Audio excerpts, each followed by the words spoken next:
আমাদের যাত্রাপুর ইউনিয়ন বাড়ি। অত চরের লোক অনেক সময় ভাবি যে এইরকম যদি মুখের মতো কোনো কিছু হয় তাহলে তারা ভাবে যে হয়তো খেসরা। তা আমি ভাবলাম যে না, খেসরা না, আমি যেহেতু আবহাওয়া খারাপ আমি বড় স্যারকে দেখাবো।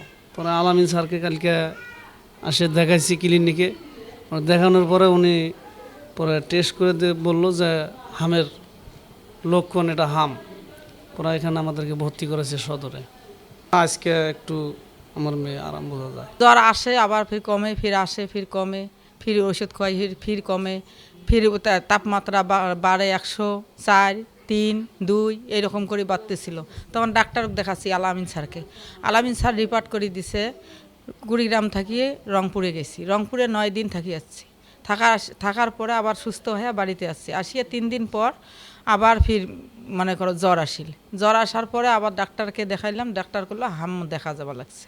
এখন হামের চিকিৎসার জন্য আমরা আজকে 5 দিন থাকি এখানে। এখন একটু সুস্থ হয়ে গেছি। আমাদের মিজিলস ওয়ার্ড এখানে শুরু হওয়ার পর থেকে এই পর্যন্ত টোটাল পেশেন্ট আসছে 92 জন। তার মধ্যে চাইল্ড 84 জন আর অ্যাডাল্ট পেশেন্টও আসতেছে। অ্যাডাল্ট পেশেন্ট 8 জন।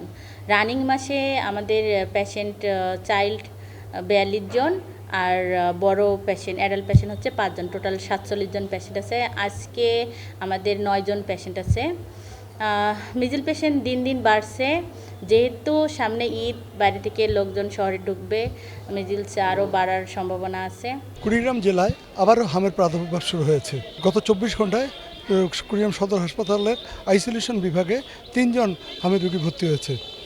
এখন মোট হামের রোগীর সংখ্যা 8 জন, এর মধ্যে 2 জন বয়স্ক।